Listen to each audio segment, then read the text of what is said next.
Just a warning that this episode deals with the topics of healthy eating and our relationships with food. You can skip to the 4-minute, 23-second mark to avoid this discussion. Welcome to another week of Wellness Wednesdays. My name's Elsie, and today we'll be baking a lockdown classic with a twist: chocolate banana zucchini bread. This loaf is one of my favorite things to bake. I love it as a breakfast, snack, dessert, and it always disappears quickly whenever I bring it somewhere to share. You might be asking why I've gone and ruined a perfectly good banana loaf with zucchini. I promise it's not to make it healthy. I actually hate the descriptor healthy, especially when it comes to food. It doesn't really hold any meaning, and I'll show you what I mean.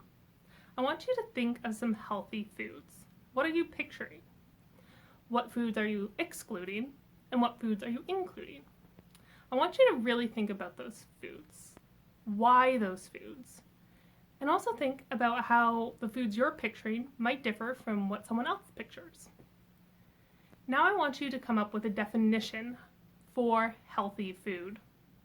What are you including in that definition? Low sugar? Well, that's going to exclude all of the fruits you pictured in the first part. Low fat? There goes nuts, oils, avocados, coconut milk. Low salt. If you stay hydrated and keep somewhat active, you actually don't have to worry that much about salt. Low calorie. Seems counterintuitive since we need calories to function. Unprocessed. Where do we draw the line on this? What processing steps are okay and what aren't? Milk is generally considered a healthy food, but it's definitely processed. And what about dairy alternatives? A nut doesn't turn into a milk without some sort of processing. Full of nutrients? A more inclusive definition, but also very broad, because basically anything you eat is going to have some sort of nutrient content. I hope you've been yelling at me through the screen during this. I hope those objections start off with but, or that doesn't take into account, or it's part of a balanced blah blah blah, and you'd be totally right. And I think that just kind of proves my point. There's no single definition of healthy food, and no food that fits all the definitions. So how can we label any foods healthy or unhealthy? There's always going to be exceptions, caveats, qualifiers that impact our categorization of food. If you add in dietary restrictions from allergies and or chronic illness, your definitions are going to get a lot more complicated. And what about food for mental health? Let's look at a few scenarios. If a slice of chocolate cake brings you comfort on a bad day or a good day, how is that unhealthy? If you don't have the time, energy, or ability to make dinner, then isn't a burger from McDonald's better than nothing at all? I like to think about food holistically. What do I need for my physical health, and what do I need for my mental health? And since the brain is still just an organ in the body, my relationship with food has boiled down to one simple question: what do I need? So my definition for healthy food is any food that meets that need. If I need hydration, I drink water or tea. If I need fiber, I eat my veggies. If I need the comfort of a big bowl of poutine, I eat a big bowl of poutine. So going back to why would I add zucchini to a perfectly good banana bread? 2 reasons. 1, it makes the bread super moist. Sorry for saying moist. 2, I like seeing people's faces when I tell them I've made zucchini bread for dessert, and then I bring out this loaf of rich chocolatey goodness. So let's find out how to make chocolate banana zucchini bread. One of the nice things about this recipe is that it's very forgiving. You don't have to weigh ingredients or sift the flour. I'm not too picky about my measurements, and it always turns out fine. So it's nice and beginner friendly. I've separated the ingredients into wet and dry, which will make sense when we get to the steps. For wet ingredients, you will need a half cup of brown sugar, and make sure it's packed in there. You can up the sugar to 1 cup for a sweeter loaf. Usually I use half a cup if I'm planning on eating it for breakfast, and a full cup for dessert. You'll also need a half cup of oil, whatever your favorite baking oil is. Canola oil, vegetable oil, olive oil, they all work fine. I'll be using olive oil today because it's what I have on hand, and the flavor does get masked by the other ingredients. If you want to use coconut oil, make sure it's melted and be aware that the coolness of the zucchini and banana might cause it to re-solidify. You'll need 2 large eggs and 1 teaspoon vanilla extract. You'll also need 2 cups of shredded zucchini. You'll probably need about 2 medium zucchinis to get that. If you can get your hands on Korean zucchini, also known as young squash or ahobak, I highly recommend you do. It's a little more fragrant and floral than plain green zucchini and works really nicely in this loaf. If not, no worries. This recipe was originally made for green zucchinis, and so those work fine. Last, you'll need 2 smashed bananas. I recommend you freeze them, then thaw them first.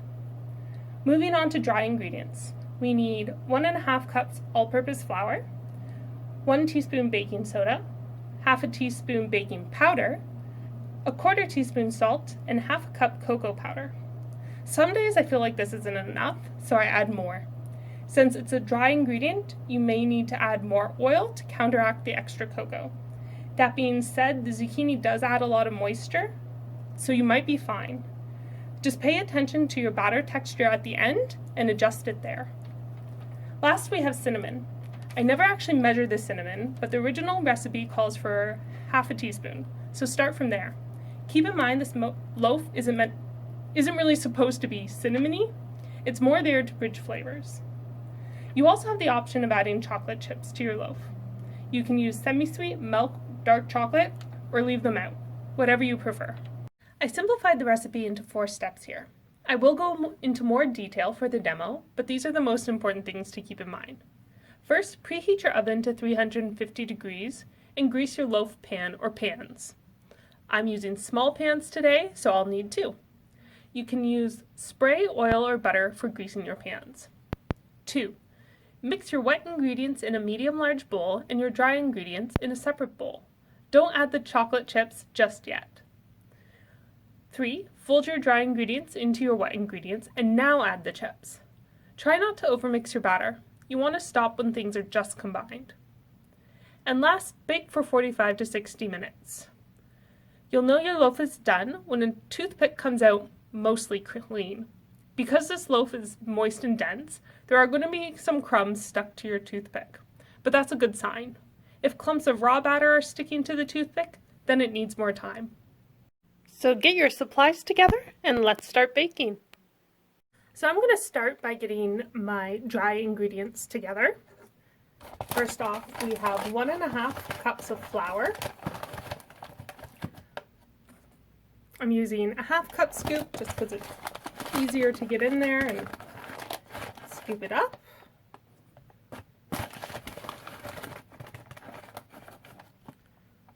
And there we go, 1½ cups. Next up we have 1 teaspoon of baking soda and ½ a teaspoon of baking powder. Do not get those two confused. So 1 teaspoon baking soda,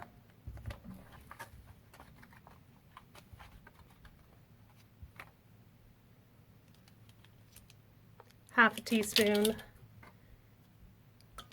baking powder,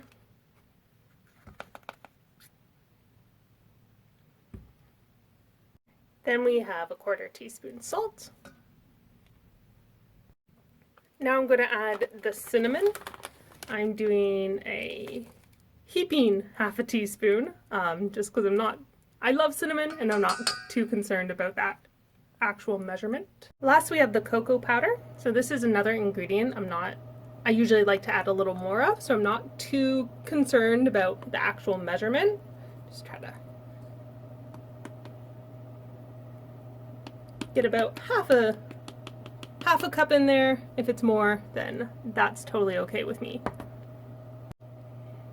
Then I'm going to mix it all together, and this is the point where I decide whether or not I want to add more cocoa.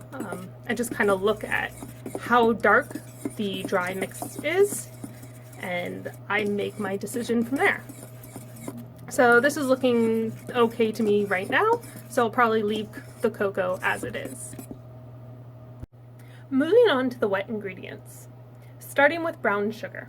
This is another ingredient where you have a little leeway with, so anywhere from ½ a cup to 1 cup.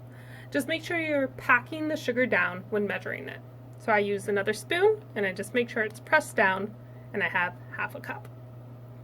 Ideally, we'd be using a wet measuring cup for the wet ingredients, but I don't have one in residence, so I'm making do with what I have. Next up is half a cup of oil and 2 large eggs.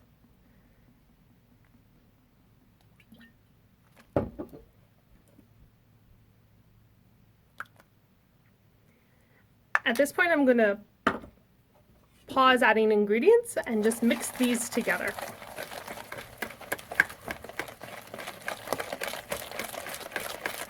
Until they're well blended. After that, I'm going to add the vanilla. So I couldn't find vanilla extract in the store when I was there, and I ended up getting vanilla powder. Vanilla powder is a great substitute for vanilla. Usually it's a little more concentrated, so you don't need the full amount. So our recipe calls for a teaspoon of vanilla, and that'd be the liquid vanilla extract. But I'm going to use 1 packet of this, which is about 1/4 to 1/2 a teaspoon. But that should be all we need. And then I'm going to mix that in as well.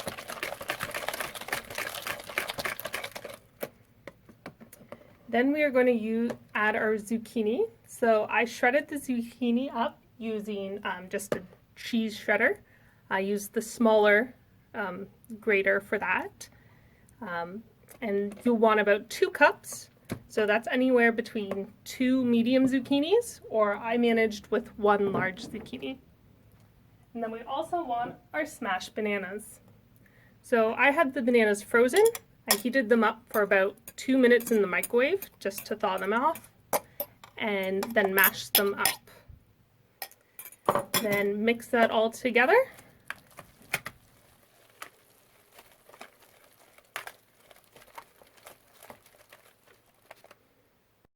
Now it's time to fold our dry ingredients into our wet ingredients. So for that, I'm trading my whisk for a spatula, and I have my 1 cup of chocolate chips on standby.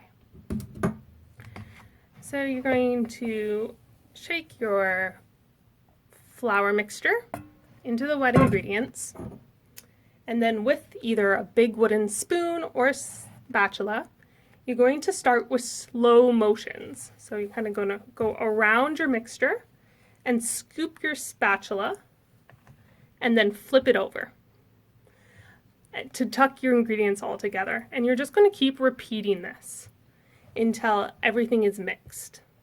So folding allows for air bubbles to get incorporated into the mixture. Going slowly is very important to keep those air bubbles. If you go too fast, you're just going to knock them right out. We also want to avoid over mixing our batter because that's what will activate the gluten in the flour, and that can lead to a tough loaf.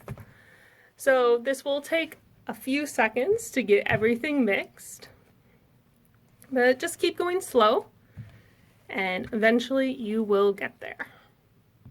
So I'm not fully mixed at this point, but I am going to add my chocolate chips just to avoid over mixing. And then I'm going to continue folding. So just slowly scooping and then tucking everything together. So I've finished folding and I am happy with the texture. It's not too loose or runny, but it's also still nice and moist. So now I'm going to show you how I grease my loaf pan to get it ready for the batter. So the way I grease a loaf pan is I take a portion of butter wrapper and I put some butter on it, and then I just rub that all around the loaf pan to get it greased up. So make sure you get the sides, the corners, the bottom, just the whole thing. Margarine and baking spray also work for greasing your loaf pans. So we're going to add our batter to our loaf pan. This is where a spatula or a big spoon comes in handy as well. And you're just going to scoop it in there. So like I said, my loaf pans are a little on the small side, I'm probably going to end up using 2 of these because I don't want to make them overly full. So there's one. He's about half full, and that's perfect for me. So I'll just go ahead and fill the other one as well. So here we have our 2 loaf pans full of batter. And I know the loaves don't look super appetizing right now, but I promise they taste better than they look. So for my last finishing touch, I like to add a little bit of chocolate chips just to the top of the loaf. And then I use the spatula to kind of press them down a little bit. All right, so now we're all ready to go into the oven. When the oven is preheated to 350 degrees, it's time for these guys to go in. So we'll be setting our timer for 45 minutes. It'll take about 45 to 60 minutes for these guys to cook, but we'll check them at 45 minutes and go from there. So 45 minutes is up and these are looking pretty done. I'm just going to use a toothpick to double check. So for these loaves, I like to check in a few different places just because there are some chocolate chips in there, and if you hit a chocolate chip, it's going to make it look like it's not finished. So yeah, it's coming out pretty clean.